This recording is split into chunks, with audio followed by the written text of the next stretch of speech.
Hello, I'm Alex Metricarti, Chief Marketing and Public Relations Officer for Living Branches, and today is Friday, September 11th. I can't believe that it's been 19 years since that September 11th. I think I will probably always remember where I was on that date, as I'm sure you will.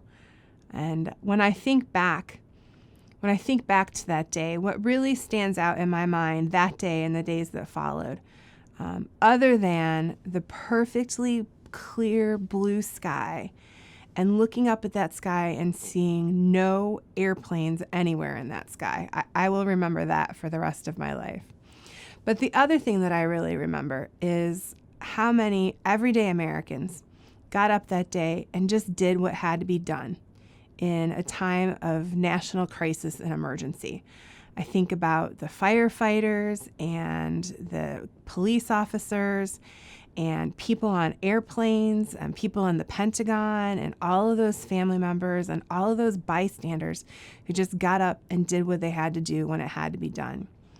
And I think that's really appropriate for what we're also experiencing today. You know, it's not the same kind of environment, obviously. Coronavirus is very different than a terrorist attack. But when I think about today, I was out on campus at Satterton Mennonite Homes today and really had such a sense of so many people coming in and just doing what had to be done in order to get us through this crisis. And not just nurses and aides and laundry people and environmental services people, and of course, all of the residents and the families who are working so hard.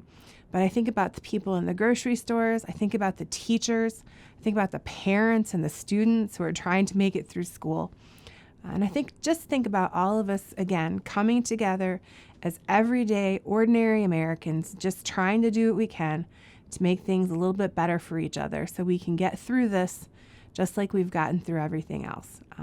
And I hope that is something that happens relatively soon. I would like for things to go back to normal, whatever that looks like. But I also am just really reminded today that this is a country of extraordinary people when they come together and do what needs to be done. So let's make sure we do that again. So let me give you first a little update on where we are with coronavirus cases on our campuses. At Satterton Mennonite Homes, we continue to have no one who is on campus who've tested positive.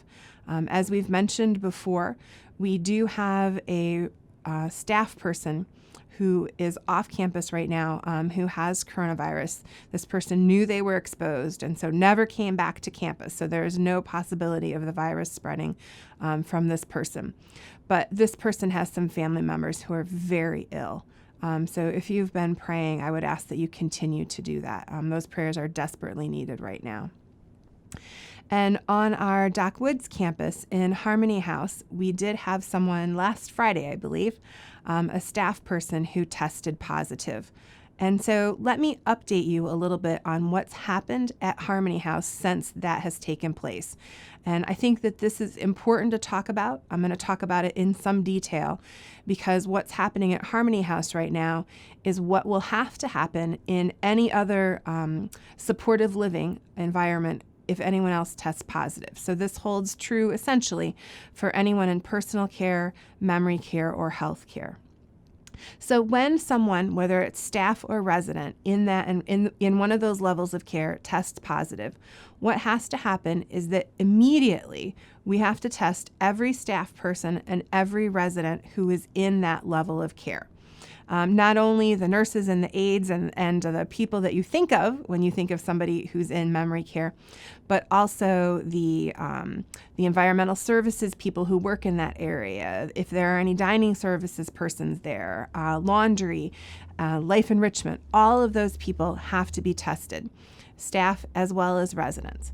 Then we establish a baseline. So we completed that testing in Harmony House, and thankfully no one else was positive. So we just have one person in Harmony House at this point. But one baseline test is not enough. So what happens when someone tests positive is you do the baseline, and then the following week you test everyone else again, which that happened yesterday. So we are waiting for the test results on that.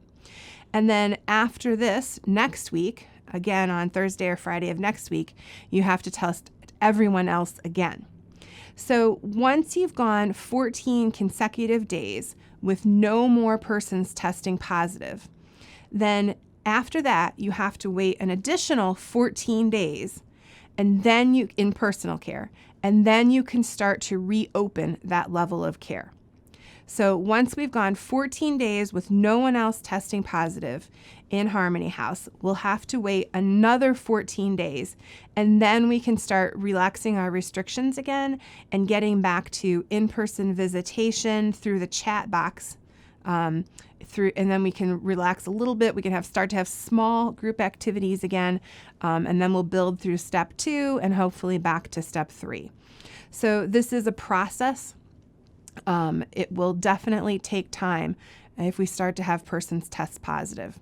Thankfully, we only have the one staff person who was in Harmony House who did test positive this time.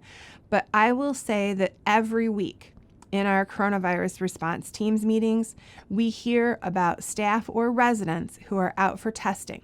And so there's a little bit of holding our breath and hoping that it doesn't happen again. I mention this because one of the things that's happening in Montgomery County right now is that the positivity rate is increasing. And what that means is for the persons who they've tested this week, a higher percentage of them are testing positive. So this impacts us in a couple of different ways. One is, of course, if more people in the wider community have it, when our residential living residents are off campus, they run the risk of running into somebody who's exposed. When staff people are off campus, we run the risk of somebody who's running into someone who's exposed. So please, please, please, when you are off campus and when you're on campus, be very faithful about wearing your face mask properly and washing your hands. That is the very best way that we know how to prevent the spread of the virus. And the virus is definitely spreading. The other reason that the positivity rate is important to us in a retirement community is that in our healthcare centers, the positivity rate is tied into the testing that we need to do. CMS has announced recently and sent us testing equipment so that all nursing homes in America basically can start testing their staff based on the positivity rates in their surrounding counties. So for us, because our positivity rate is still below 5%, even though it's going up, it's still below 5%, we're required to test 100% of our staff one time a month. This is staff who are in healthcare. So nurses and aides, but also, as I said before, laundry team, life enrichment, housekeeping, anybody who's primarily assigned to a healthcare or skilled nursing area, they will have to be tested once a month if our positivity rate remains below 5%. If that positivity rate goes up to 5%, then we have to test 100% of our staff once a week. And if that positivity rate goes up to 10%, then I believe we have to test 100% of our staff twice a week. So at this point, the restrictions or the information that we're receiving is just that this mandatory testing is for staff. Of course, anytime we have residents who have symptoms, we automatically test them. But the positivity rate on campus and off campus affects what we have to do every day.